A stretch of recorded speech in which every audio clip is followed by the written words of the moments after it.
Bismillahirrahmanirrahim. Assalamualaikum warahmatullahi wabarakatuh. Al-Fatihah. A'udzubillahi minasyaitonir rajim. Bismillahirrahmanirrahim. Alhamdulillahi rabbil alamin. Ar-Rahmanir-Rahim. Maliki yaumiddin. Iyyaka na'budu wa iyyaka nasta'in. صراط المستقيم صراط الذين أنعمت عليهم غير المغضوب ولا الضالين. الحمد لله رب العالمين والعاقبة للمتقين ولا عدوان إلا على الظالمين. أشهد أن لا إله إلا الله وحده لا شريك له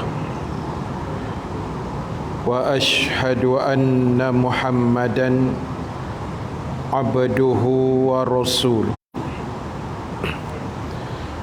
اللهم صل وسلم وبارك على سيدنا محمد صلى الله عليه وسلم وعلى آله وأصحابه أجمعين. ربنا افتح بيننا وبين قومنا بالحق وأنت خير الفاتحين.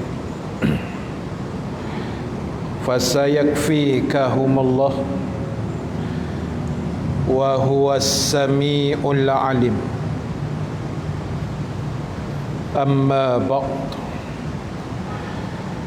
Ashabul kiram, tuan-tuan imam, tuan-tuan Bilal, pengerusi dan seluruh ahli jawatan kuasa surau, muslimin dan muslimat yang dirahmati Allah Subhanahu wa ta'ala sekalian. Alhamdulillahi ta'ala, kita memanjatkan kesyukuran kehadrat Allah Subhanahu wa ta'ala. Dengan keizinannya kita dapat sama-sama berhimpun sekali lagi pada malam ini. Mudah-mudahan pertemuan kita mendapat keberkatan, rahmat dan juga keampunan daripada Allah Subhanahu wa ta'ala, insya-Allah. Muslimin dan muslimat sekalian, insya-Allah pada malam ini seperti biasa kita akan sambung perbahasan dan perbincangan menggunakan kitab Apa Ertinya Saya Menganut Islam.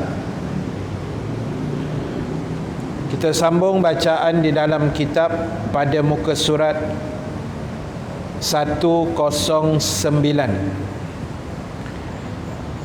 Masih lagi di bawah tajuk sifat mereka yang hidup untuk Islam. Tajuk kita pada malam ini, sifat mereka yang hidup untuk Islam.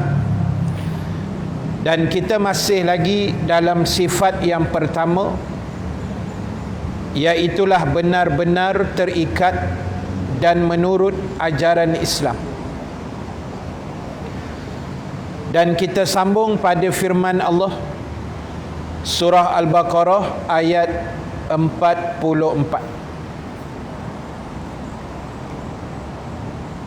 A'udzubillahi minasyaitonir rajim. Atamuruna an-nasa bil birri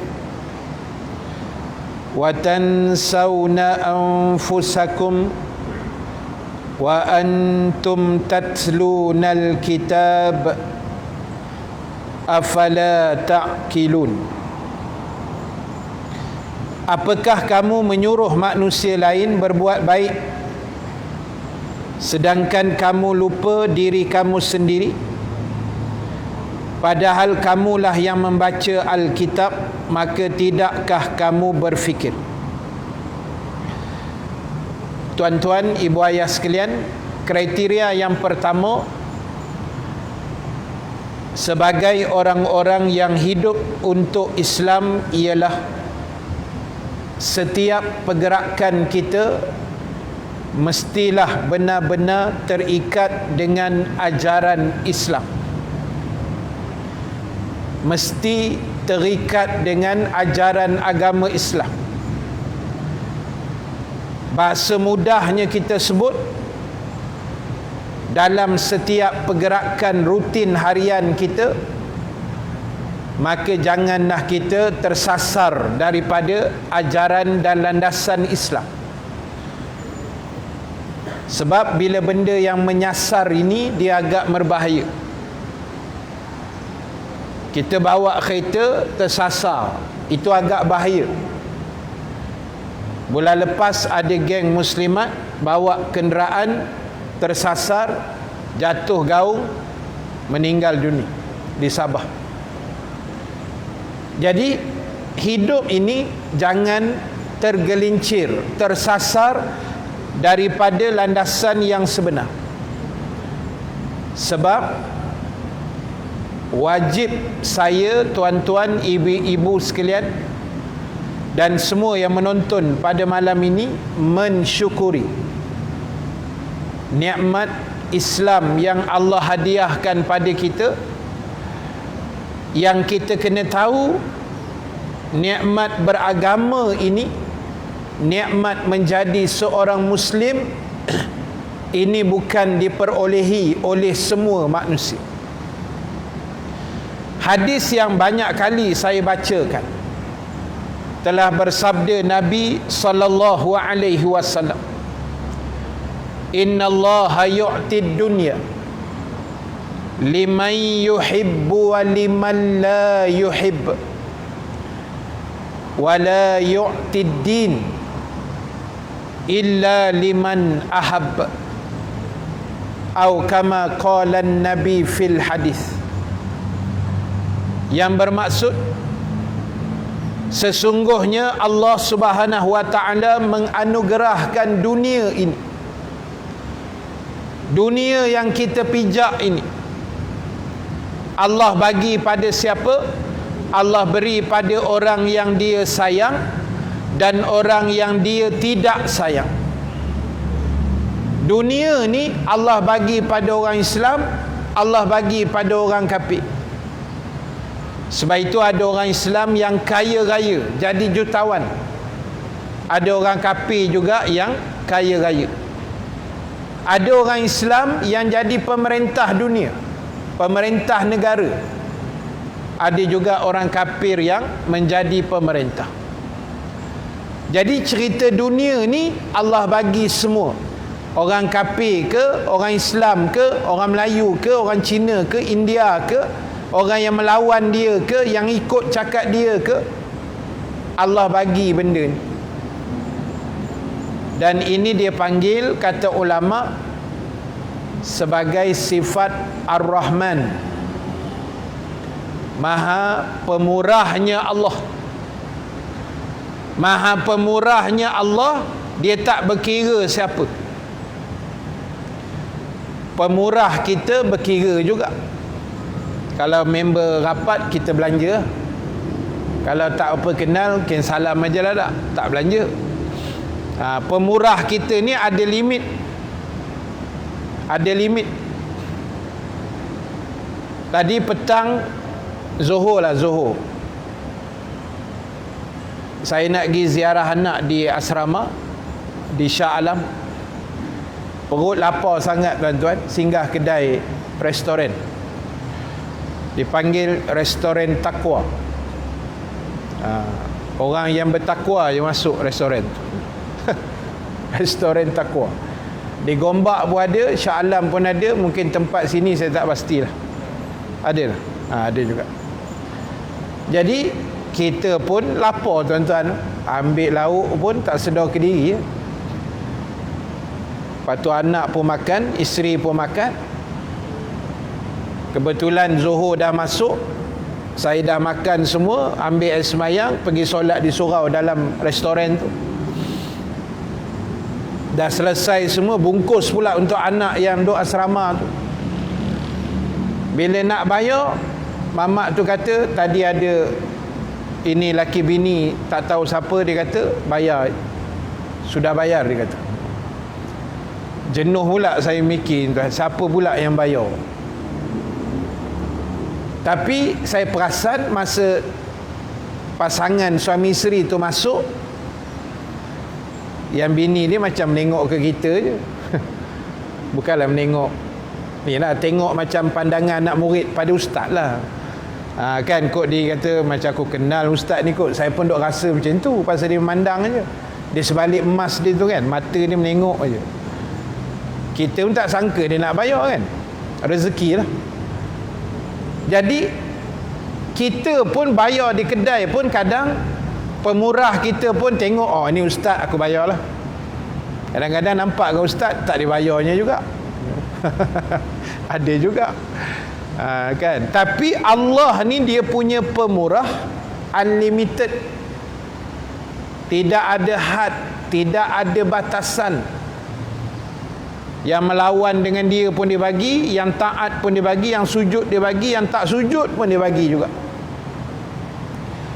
Tetapi kata Nabi, sambung hadis tadi, Nabi kata wala yu'tiddin, tetapi Allah tidak mengurniakan, memberikan cahaya agama, cahaya Islam ini, hidayah Islam ini, illa liman ahab, melainkan pada orang yang dia sayang saja. Saya banyak kali dah sebut pada tuan-tuan, dalam dunia yang kita pijak ini, hanya 1/3 saja penduduk dunia yang Islam, yang menerima hidayah cahaya Islam, yang menganut Islam. 2/3 lagi belum memeluk Islam. Maknanya atas dunia yang kita pijak ni, orang bukan Islam lebih ramai jumlahnya daripada orang Islam. Dan syukurlah kita dapat cahaya Islam itu. Itu tandanya Allah sayang. Tuan-tuan, tu saya kata tadi, bila kita nak jadi orang yang hidup untuk Islam, landasan perjalanan hidup kita setiap hari jangan tergelincir daripada Islam. Makan minumnya berpaksikan agama, nikah kahwinnya berpaksikan Islam, politiknya berpaksikan Islam, hidup matinya berpaksikan Islam, muamalat hariannya, kejiranannya, pemakaiannya, pemakanannya, mesti semuanya berpaksikan Islam. Barulah kita akan selamat, tuan-tuan. Sebab tuan-tuan kena ingat satu benda juga. Hadis tadi saya baca awal tu yang Allah sebut, Nabi kata Allah bagi dunia kan, pangkat, kuasa, kekayaan, kepentingan hidup, kebahagiaan, ini semua cerita dunia. Dan dunia ni tuan-tuan, ibu ayah sekalian, saya nak share sedikit.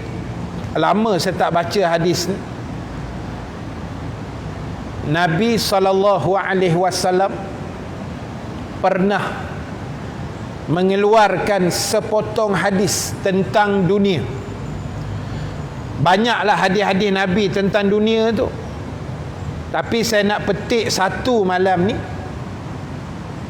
iaitu Nabi pernah bersabda, fawallahi mal faqrah sya'alaikum walakinni akhsha an tubsatad dunya alaikum kama busitat ala man kana qablakum fatanafasuha kama tanafasuha fatuhlikakum kama ahlakathum atau kama qala Nabi fil hadis. Nabi kata fawallahi. Nabi memulakan hadis itu dengan bersumpah. Ada tapi tak banyak hadis yang Nabi mula dengan sumpah. Sumpah dengan nama Allah. Ada tapi tak banyak. Dan bila mana-mana hadis yang Nabi mulai dengan bersumpah atas nama Allah, contoh macam hadis kita baca tadi, fawallahi, itu sumpah demi Allah. Ulama hadis bagi tahu pada kita mana-mana hadis yang Rasulullah sallallahu alaihi wasallam memulakan dengan bersumpah atas nama Allah, bermakna apa yang Nabi nak bagi tahu itu adalah benda yang sangat-sangat penting dan sangat besar kepada kita. Kalau tidak, Nabi takkan sumpah dengan nama Allah. Apa Nabi sumpah?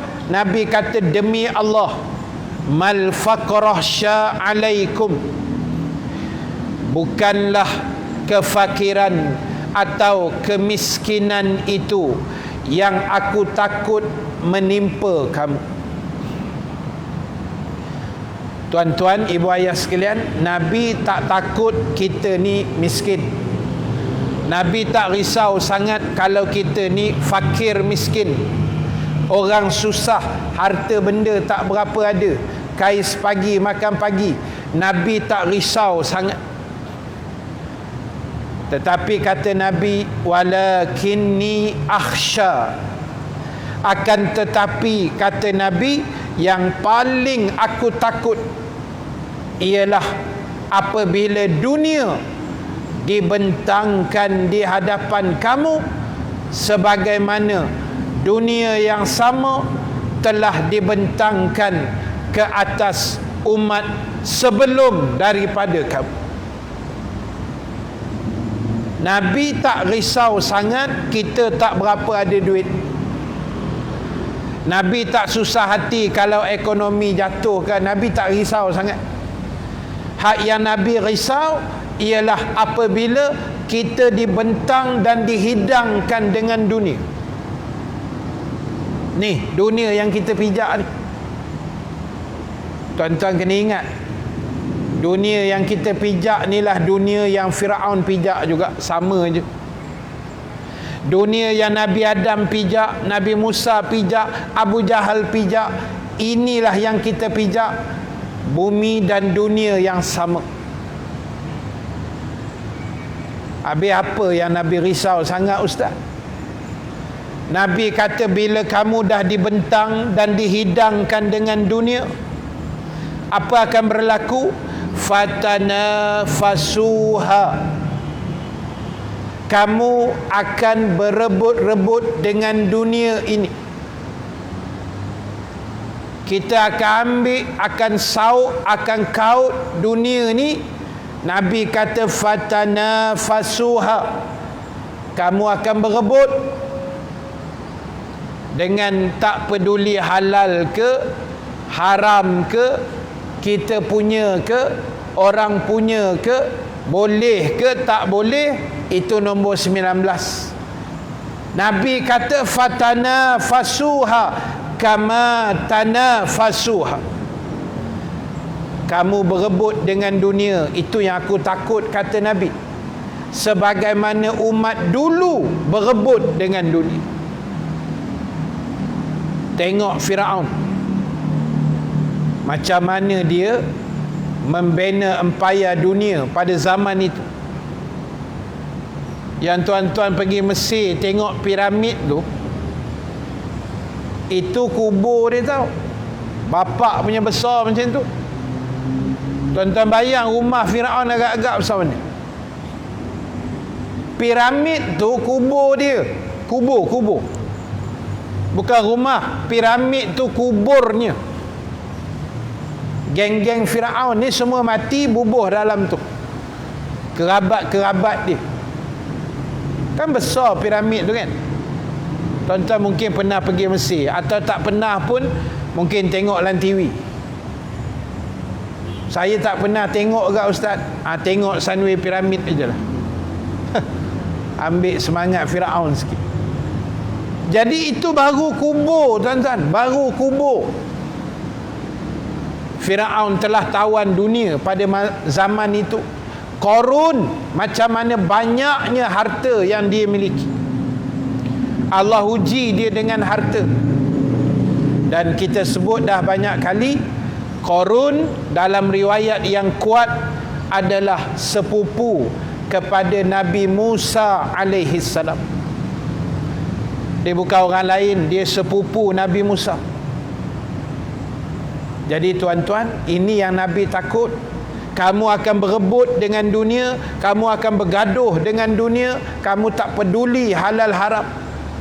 Macam mana umat dulu pun sama, kata Nabi. Lalu bila berebut tak peduli siapa punya ni, apa akan jadi? Nabi tutup hadis itu dengan Nabi sebut, fatuhlikakum kama ahlakathum, atau kama qala Nabi fil hadis. Nabi kata bila kamu berebut tak peduli halal haram, boleh tak boleh, main ambil ikut sempat aja, Nabi kata nescaya kamu akan dibinasakan dan dilingkupkan oleh Allah sebagaimana Allah telah melingkupkan umat yang sebelum daripada kamu. Sebab itu kita pergi ziarah-ziarah luar negara ni, pergi tengok kesan peninggalan umat dulu supaya ambil iktibar.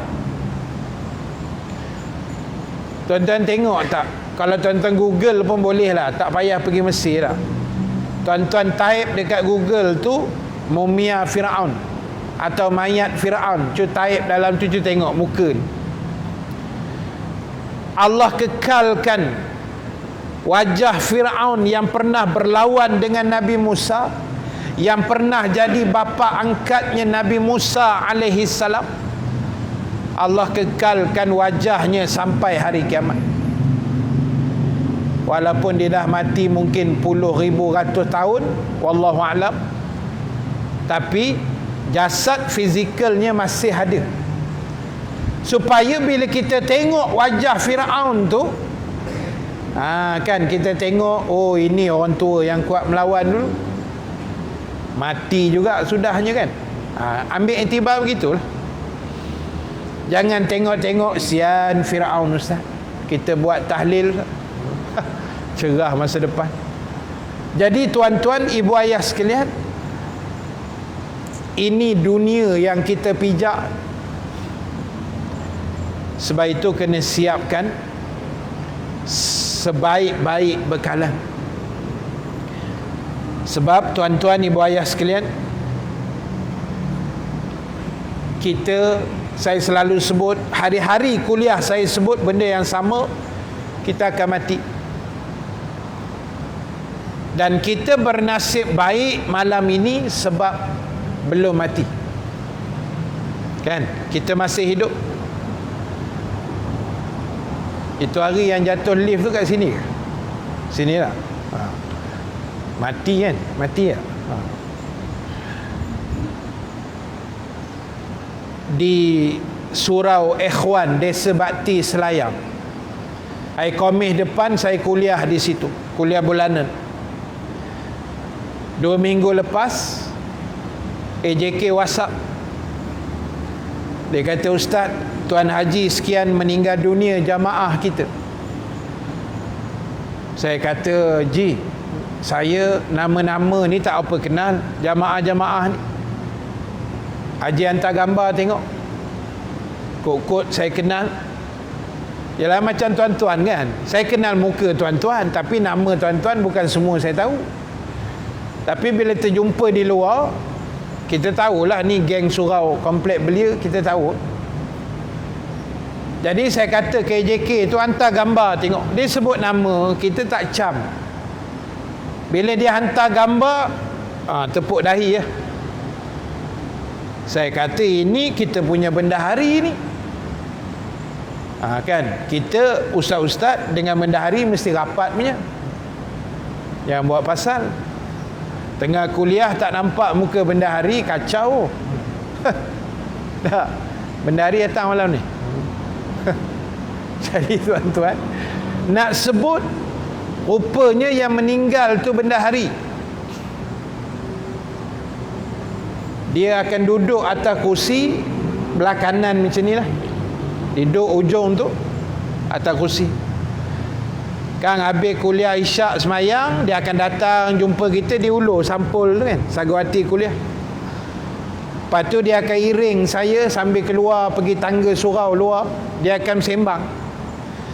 Dia menyembang dua tuan. Satu bab bola, satu politik. Dua tu je. Bab bola pasal dia tahu saya kaki bola. Dia akan tunjuk, Ustaz, Haji tu Liverpool Ustaz, hati-hati sikit. Pasal dia tahu aku penyokong tegar Manchester United. Kan? Ini tengah game ni 7.30 tuan, jangan buat pasal. Jadi tuan-tuan, dia akan tunjuk ni geng Liverpool, ni geng MU ke apa kan. Dia sembang bab politik sikit, lepas tu okey Ustaz, kita jumpa bulan depan. Rupanya malam saya kuliah awal Ogos, awal ni bulan apa ni? September. Awal September baru ni, itulah saya jumpa dia. Tapi saya nak cerita tuan-tuan, kematian dia saya dipahamkan oleh geng jawatankuasa surau, dia meninggal dunia dalam surau. Ditemui dia berseorangan dalam surau pukul 3:30 pagi atas tikar semayang, berjubah putih, duduk atas tikar semayang 3:30 pagi, mati tuan-tuan dalam surau. Kita nak kata apa tuan-tuan? Mudah-mudahan itu mati yang baik lah dah, insya-Allah. 3:30 tuan-tuan, dia datang. Saya tak tahulah dia balik ke tidak malam tu daripada kuliah isyak. Saya tak tahu jalan cerita sebenar. Tapi yang AJK kata kami jumpa arwah dalam surau Ustaz 3:30 pagi, sorang-sorang, sedang munajat lah tuan-tuan. Duduk dalam surau mesti munajat lah. Itu pengakhiran yang baik insya-Allah. Saya tanya dia sakit apa sebenarnya. Dia kata Ustaz, dia memang ada kencing manis sikit, tapi doktor kata mungkin serangan jantung. Kan dia kencing manis tapi mungkin ada serangan jantung. Saya kuliah 2 hari lepas, 3 hari lepas satu masjid. Lepas kuliah bendahari jumpa Ustaz, kencing manis dengan jantung saya ada Ustaz. Dah bendahari dah susah hati pula dah. Saya kata tu bendahari lain je, Haji insya-Allah okey, panjang umur kan. Jadi tuan-tuan, ini cerita mati. Dan saya nak sebut sedikit tuan-tuan, saya nak tambah sikit pesanan Saidina Ali bin Abi Talib. Saidina Ali bin Abi Talib ni dia siapa tuan-tuan? Dia sepupu Nabi, merangkap sahabat baginda, merangkap menantu Rasulullah sallallahu alaihi wasallam. Ali ni dia ada gelaran dia. Antara gelaran paling masyhur, Saidina Ali karramallahu wajah. Title tu dia seorang je dapat. Karramallahu wajah, Allah memuliakan wajahnya. Pasal apa dia dapat gelaran itu? Sebab Saidina Ali antara kanak-kanak yang terawal memeluk agama Islam. Dia masuk Islam lebih kurang 9-10 tahun umur dia.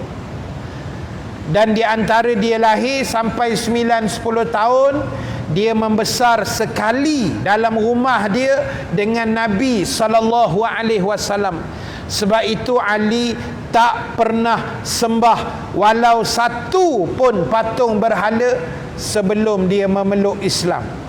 Tak pernah. Sebab apa? Sebab dia tinggal dengan Nabi. Nabi tinggal dalam rumah dia atas wasiat datuk Nabi Abdul Muttalib.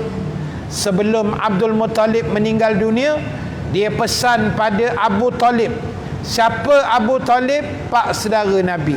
Siapa dia Abu Talib? Ayah Saidina Ali.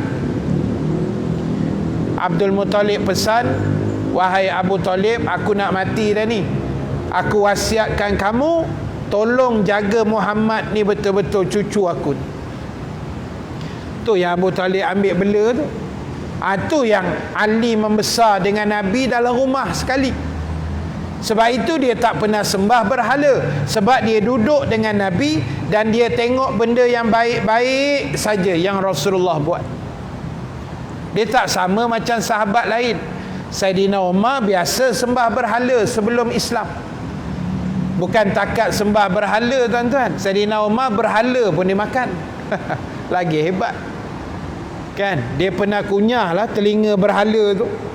Tak, pasal apa? Pasal dia tengah lapar masa tu. Umar kata, aku perut lapar. Tengah tawaf. Nak ditawaf pula 360 patung. Bukan sikit. Maknanya kalau bahasa kita 360 kali angguk kepala tak? Baru separuh perut lapar. Kan kita cerita dulu patung berhala zaman jahiliah dia buat binaan dia dua benda kan. Satu batu, satu kayu. Binaan asas. Bentuk tu daripada batu dan kayu.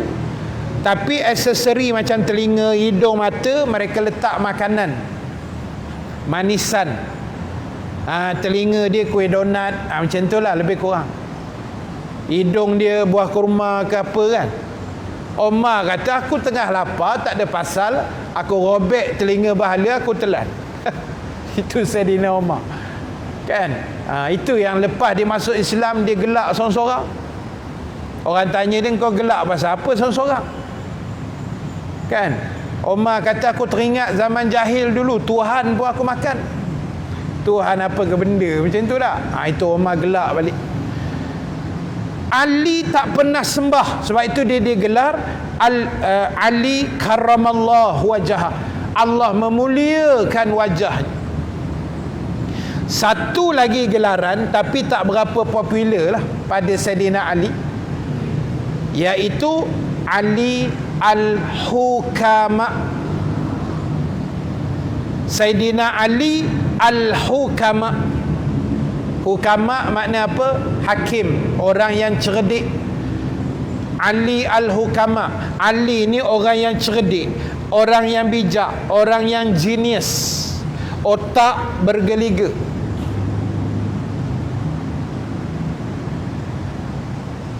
Sebab dia banyak mengeluarkan mutiara-mutiara kata yang sangat indah. Itu dua gelaran dia yang paling antara yang terkenal lah. Karamallahu wajahah. Dan yang kedua Ali Al-Hukama. Selain radhiyallahu anhu lah. Tapi di Malaysia paling terkenal tongkat Ali ya. Hak tu yang paling popular kali. Dah. Jadi tuan-tuan, satu hari isyak berhenti lah. Kan? Dah waktu belum ni tak? Dah waktu dah belum? Dah masuk waktu? Dah.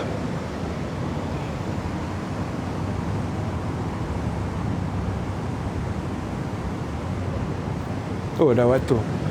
Dah waktu dah. Azan ni kan? Azan. Baik, lepas azan lagi kita sambung sikit.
Muslimin dan muslimat yang dirahmati Allah sekalian.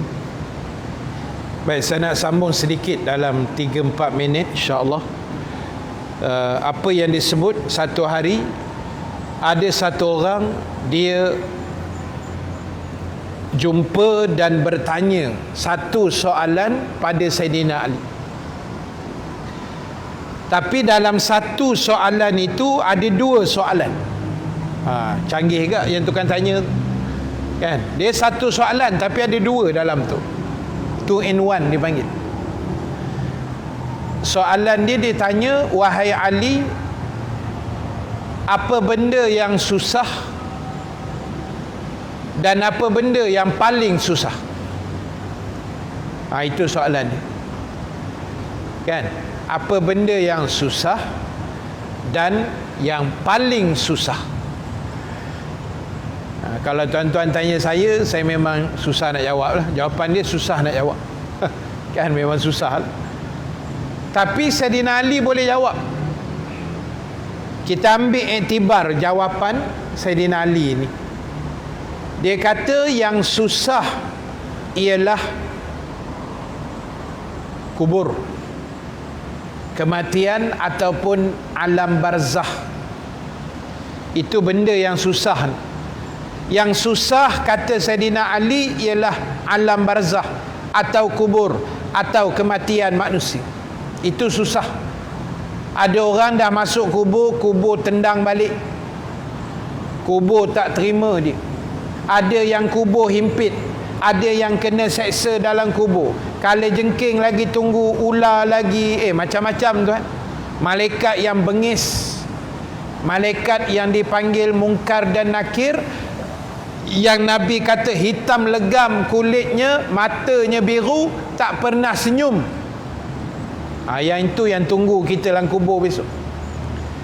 Jadi yang susah kata Saidina Ali ialah kubur.